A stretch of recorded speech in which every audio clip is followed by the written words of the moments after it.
So, welcome everyone today to our next installment on dealing with the current situation, which is the pandemic. And we looking at kind of prioritization for planning for financial issues.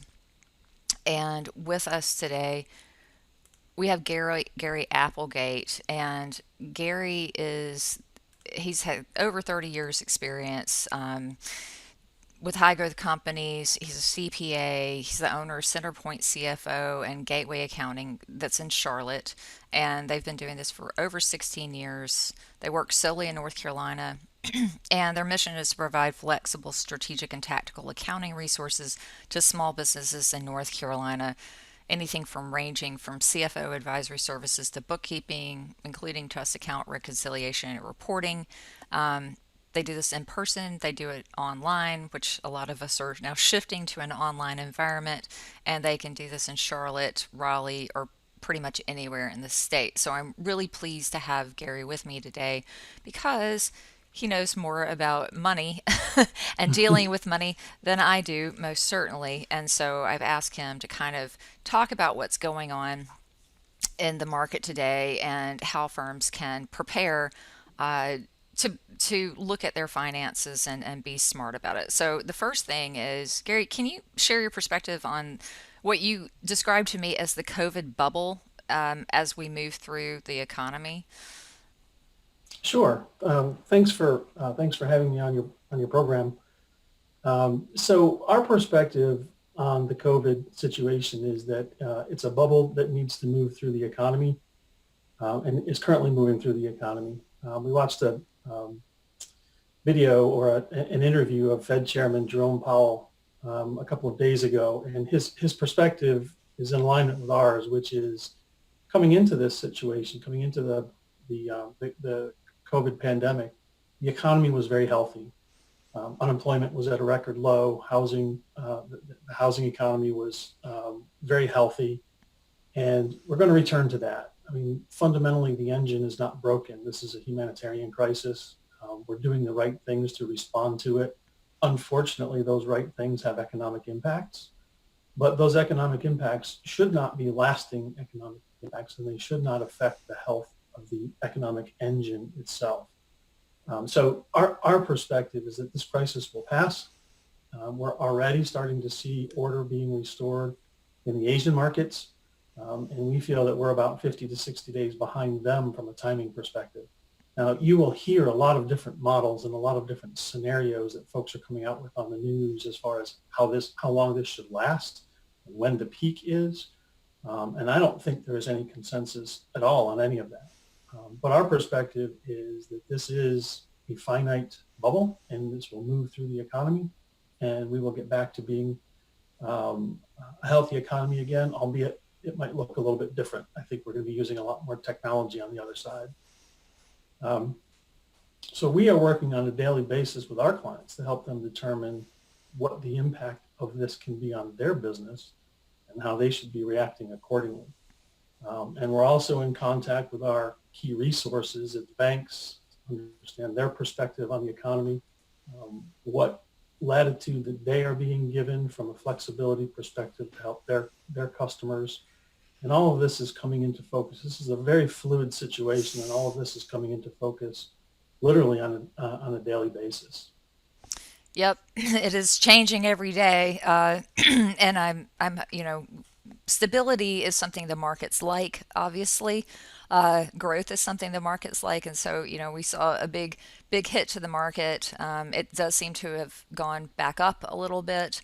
It may plummet again, and that's very stressful, I think, for everybody who's watching that. I personally am not trying not to look because it's one of those things where it is what it is. So when we look at kind of how this crisis is affecting small law firms, what should they be thinking about? What are the tactics that they can use to prepare themselves and deal with their financial interests? It's a good question because I think it's probably keeping a lot of folks up at night. And it's not, obviously it's not just small law practices, it's all businesses. But I would put our business in the same boat as a small law practice. We're a small professional services practice as well. So all of these things that I'm talking about come from my own research as to how to manage my own business. So it, if you step back and look at this can be very overwhelming. What should I be doing? What should I be doing in what order? And how does that impact the longevity of the business? And what I would suggest that you do is categorize your concerns in three buckets. And those buckets would be people, operations, and money or funding. And I think it probably in that order. And the reason I say that is because from a people perspective, this is a humanitarian crisis. So we do have a responsibility to do what's right for society, to help flatten the curve, stay at home, use technology, and also for the well-being of our employees. I don't think anyone would dispute the fact that we want to do the right thing for our employees and their families. Um, but it also has to make sense. There's a delicate balance because it has to make sense for your business as well. So our advice is from a people perspective, is to do what's right in order of priority for society, the well-being of your employees, and then your business. And as it relates to your business, it really becomes a cost issue, right? So we'll talk about that in the money section. Um, so from an operations perspective, I think it's time to really scrub absolutely everything about how you run your business and boil every process down to its core basics. Use as much technology as possible to minimize the number of people that you need to run the operations. But this is, like any crisis, it's a great time to do some spring cleaning and really take inventory and take stock of it, exactly what you're doing, how you're doing it. Are you doing it the right way? Are you doing it the most efficient way? Can you be leveraging technology to do it more efficiently? Do you really need the number of people that you had prior to this situation occurring? All of those things are on the table now. From an accounting perspective, which is where we excel, the value that we bring, we would be helping you look at things like, how are you recording your time? How are you doing your invoicing? How do the collections and the cash application happen? Is this situation disrupting any of that? How is the expense coding happening and the approvals? How are you paying your bills? Are you using technology? Are you selecting vendors that you're going to push off as a result of this?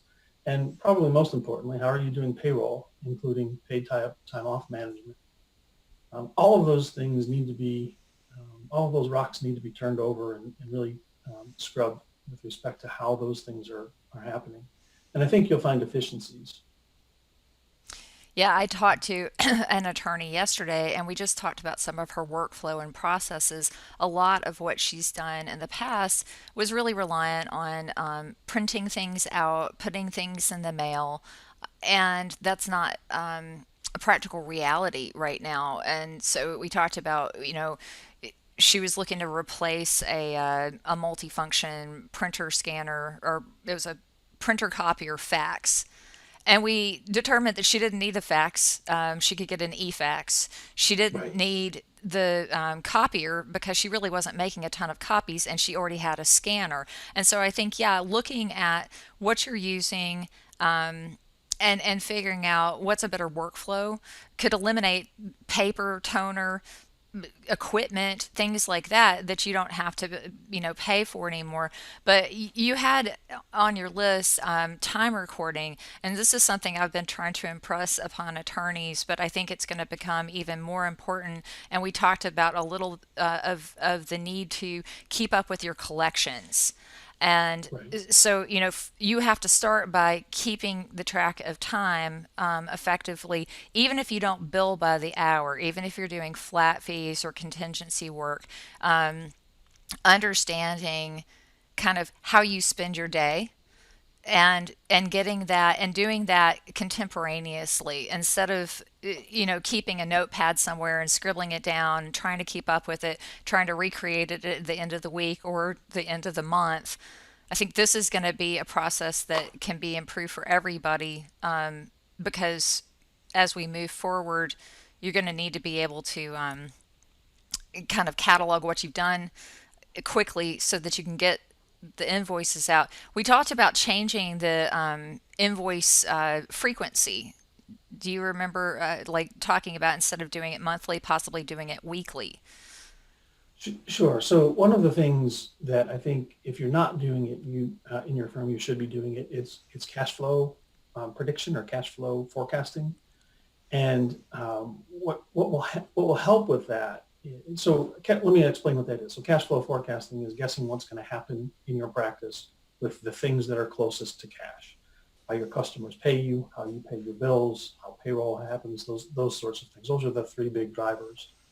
And it might be a daunting task to try to guess how your clients are going to pay you, but there are some things that you can do tactically to put your clients in a better position to pay you sooner. And one of those things is invoicing either upon service delivery or weekly rather than on a monthly basis.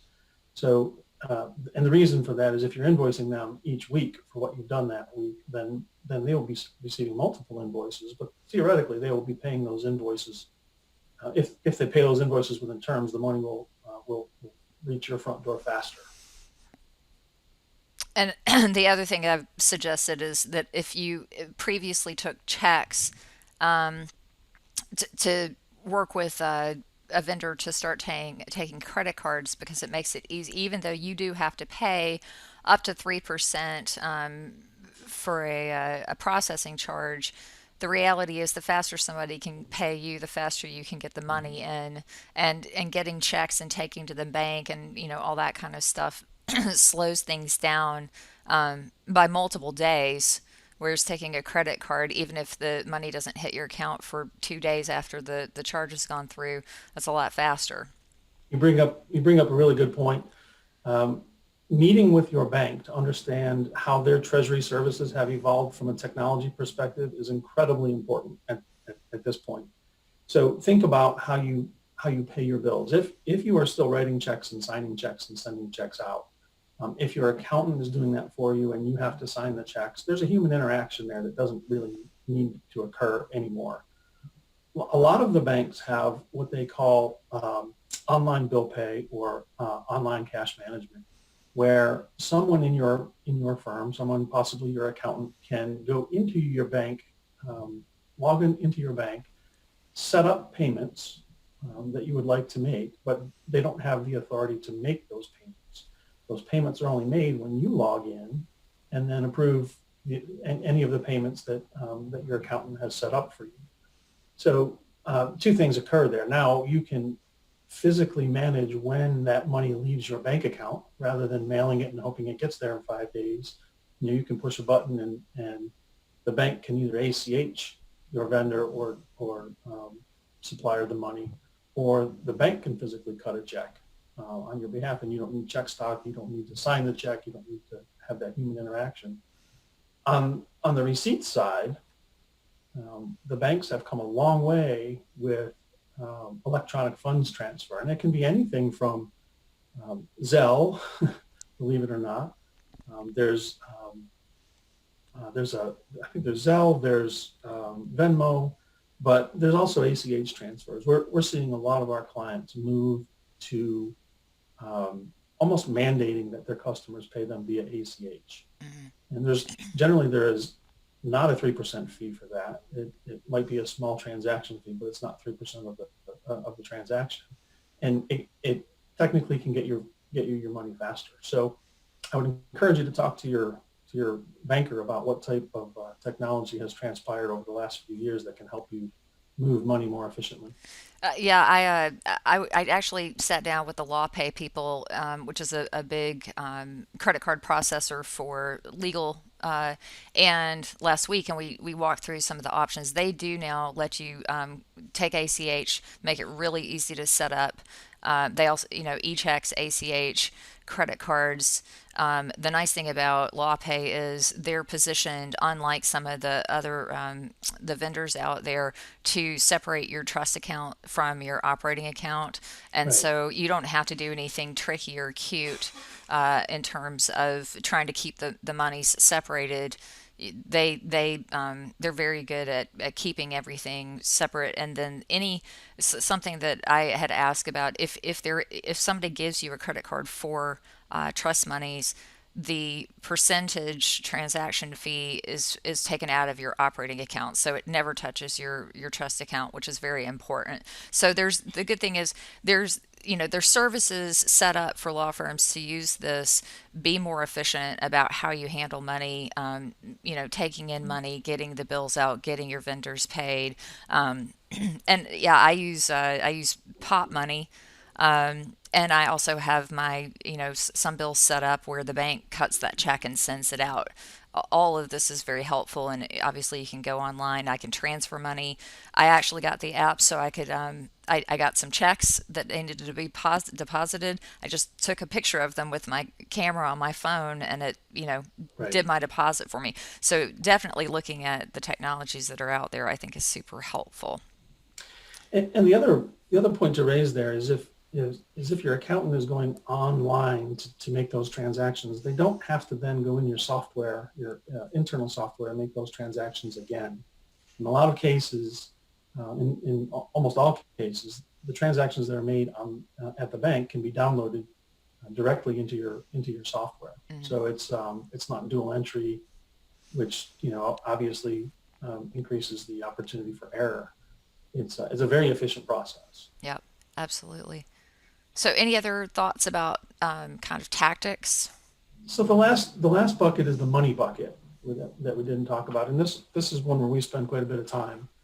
And as it relates to the what we're calling the COVID bubble or the COVID situation, I think you have to come to the realization that in the short term, you may experience a period of time where your revenue does not cover your expenses, and that might be okay. And the reason I say that is hopefully you have somewhat of a cash reserve. If you don't have a cash reserve, the banks have flexibility and financing that can help cover that delta. And we'll talk about some of the government funding that has recently been approved, but it's a scary time. And if you start off with the realization that, hey, I may need to go upside down for a small period of time, I will survive when the economy returns and things get back to normal. I will be running my practice more efficiently than I was back in February and January. So I'll be able to pay that money back very, very quickly. So the thing to do is, if you haven't done this already, is to sit down and forecast what your anticipated impact on your practice could be for the next 3 months from a cash flow perspective. And the reason I say that is, well, in a moment, we're going to talk about some of the government funding that's available. What we don't have experience with is how quickly that funding will be able to reach your account. Hopefully it's very quick, but if it's not, we'd like you to have a plan for how you think this um, this situation will impact your business, and what you're going to do about it from an operations and a people perspective, and what that means from a cash flow perspective. So take a look at your incoming funds. Understand that this situation is impacting your customers too.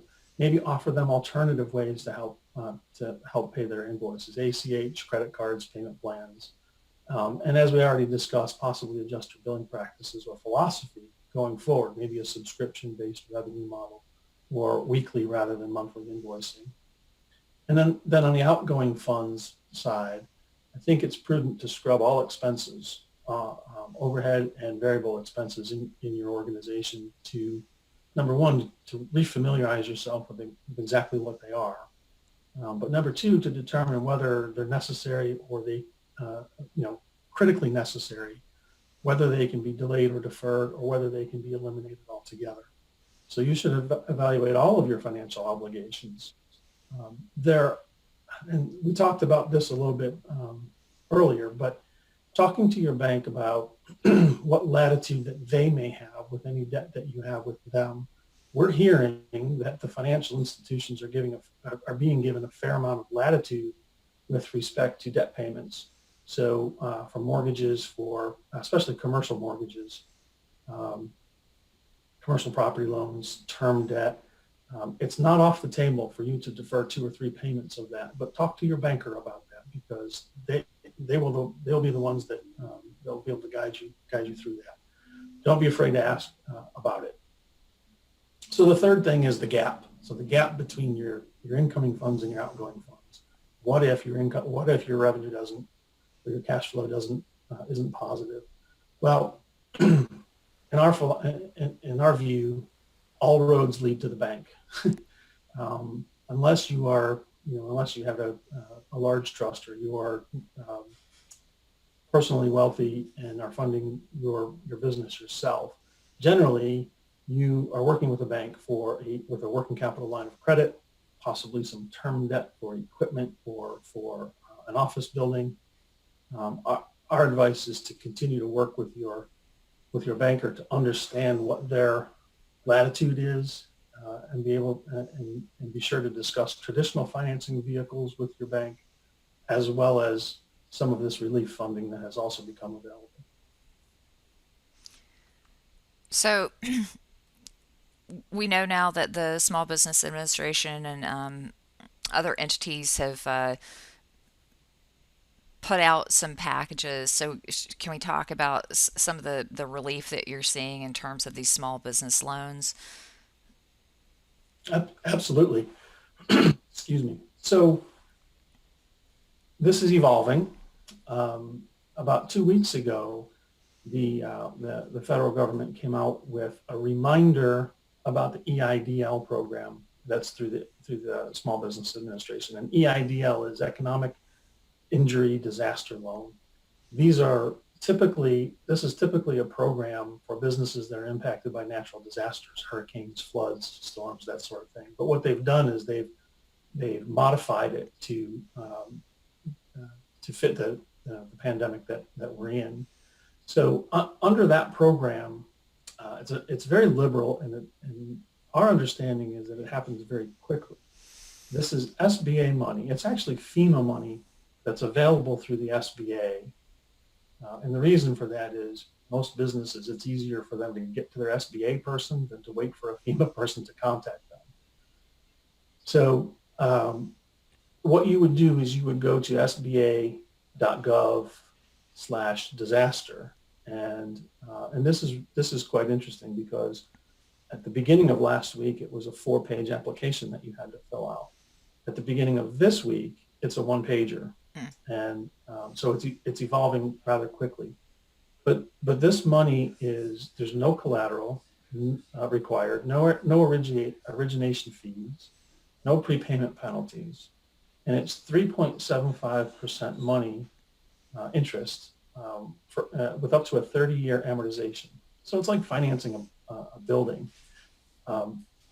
Once you apply, $10,000 is available immediately upon qualification. No tax returns, only your credit score. So what you would need to do in order to apply for this loan is you would need to have an understanding of what your need is. And then you would apply and through the cash flow analysis that we had talked about before. How much you're going to be upside down possibly through this process. You would apply for funding. To the extent that exceeds $10,000, they would send you a $10,000 check immediately, and then you would work out the difference with the SBA. Our indications are that $10,000 that is available to you immediately may become a grant, may not necessarily need to be repaid. That situation is evolving, and then so that's the EIDL program. And then on Friday of last week, the legislation that passed was the CARES Act. And the CARES Act predominantly was intended to employed, so that when this situation returns to normal, you don't have to reassemble your team. Hopefully, you have not disassembled your team. But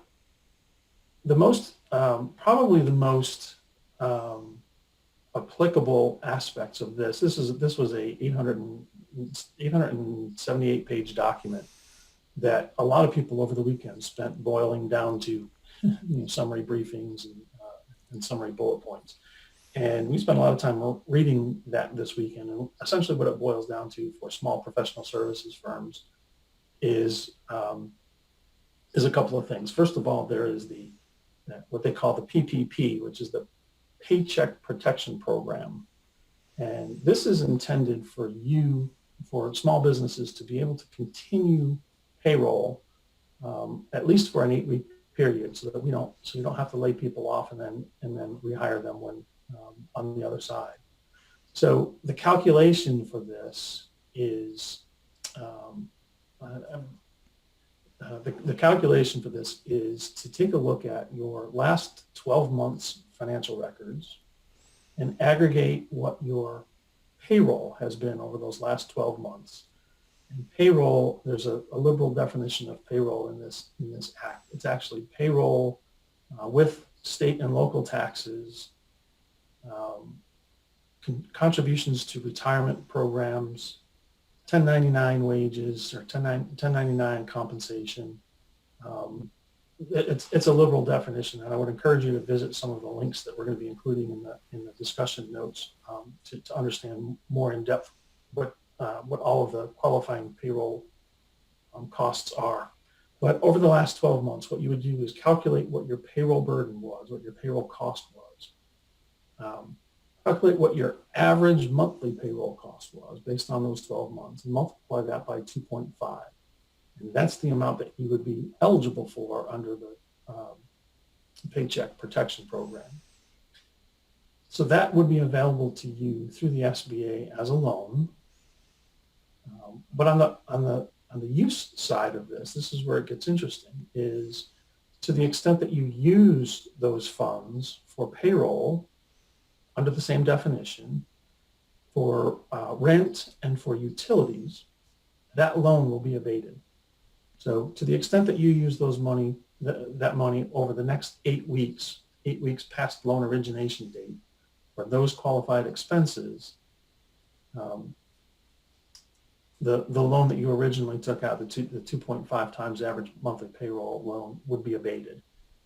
And the reason for that is this is the government trying to help us keep our teams together, right?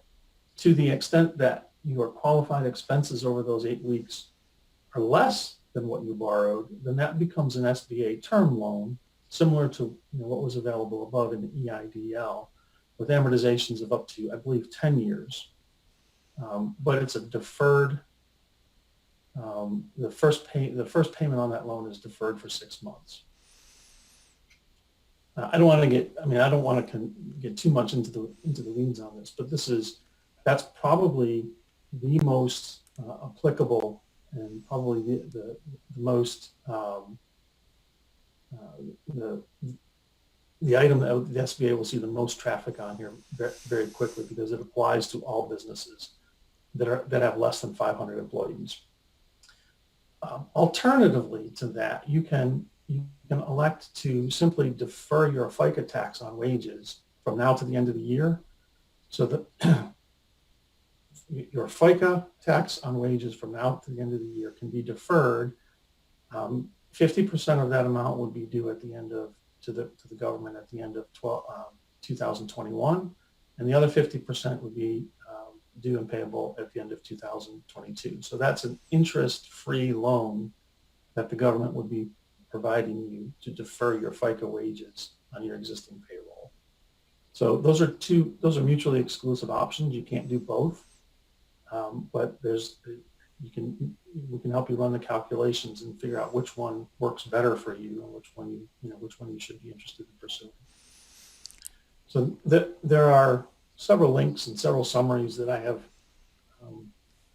that Catherine and I have shared with each other over the last few days that I think are going to be in program notes, and I would encourage you to read through those and see how they specifically relate to your business. Okay. So do you, after you kind of get a handle on your firm's people and operations and money, and then investigate the different loan opportunities that you have, kind of coming out on the other side of this, what are some of the key performance indicators that a law firm should be kind of keeping an eye on in terms of your overall financial health? Because if you do take out a loan and you are having to pay some back, obviously that's something that's going to be added to your expense category, and you want to make sure that your economic health stays in check after you get this initial kind of boost. Um, and I guess one of the things that I'm trying to be positive about is I think there's going to be a lot of business for lawyers to do after this is all over. I think Right. you're going to, in many, many practice areas, you're going to find yourself busier than you ever were before. And everything that's been deferred in the courts, because the courts have seriously kind of stuttered on what they're able to handle. Right. It's all going to open back up, and so I guess I'm looking at going forward. You have some really great opportunities to have a better sense of your financial health for your firm. No, absolutely. We view this as an opportunity to really get to know your business well. Um, and as your firm emerges on the other side of this crisis, hopefully you will know it better. You will be running it more efficiently. And so the touch points, what we call the pulse points of a law firm aren't going to be different in in July than they were in February. But you may not have been using them in February. So let's talk about what they should be. So as you're going through this evolution of your practice, maybe you can build these things into the accounting function of your business. So there's five primary things that we look at, and this falls under the category of, hey, what gets measured gets managed, right? So if you're measuring these things at the end of every month or at the end of every week or however often you want to look at these touch points, chances are you're going to be making changes in your practice to make these things the best they can be. So the first one is utilization rate. So what percentage billable are all of the resources in your firm to their, a percentage of their total time? And that you should be looking at that at all levels, partner all the way down to paralegal. Anyone that's billable in your firm should have a target utilization rate and an actual utilization rate. Average hours billed for a billing cycle. Your billing cycle is monthly, which ours is. Um, we calculate what the average hours billed again at all levels of service, so that we can determine where we are most effective and where we are most profitable at what level in the organization.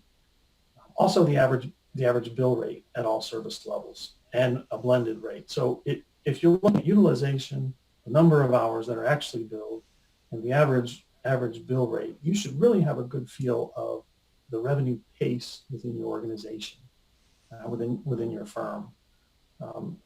The fourth item is your average net overhead. So what does it cost for you to keep the doors open? What does it cost for you to have your practice? Um, and how do those expenses happen throughout the month? So what we like to try to find is when the conversion point during the month is. So if you have, say, $100,000, $10,000 a month in operating expense, and you know your utilization, your average hours billed, and your average bill rate, you should know at what point in the month you have covered that $10,000, and at what point you then become profitable. And we depending on the type of firm we're working with, we try to find the best target for them to be working towards. We start with the 20th of the month and try to work back to the 10th of the month. And then the final thing is, are you measuring how long it takes your customers to pay you? In accounting terms, we call this DSO, days sales outstanding. But I think for a law firm, it should probably be called client payment experience. On average, how long does it take for them to pay you once they receive your invoice? So, and if you're if the experience is less than your expectation in that area, we can talk about some of the things to do to help move that in the right direction as well. Taking credit cards, different billing cycle, those types of things. So those are the five things: utilization rate, average hours billed, average bill rate, average net overhead, and client payment experience. Okay.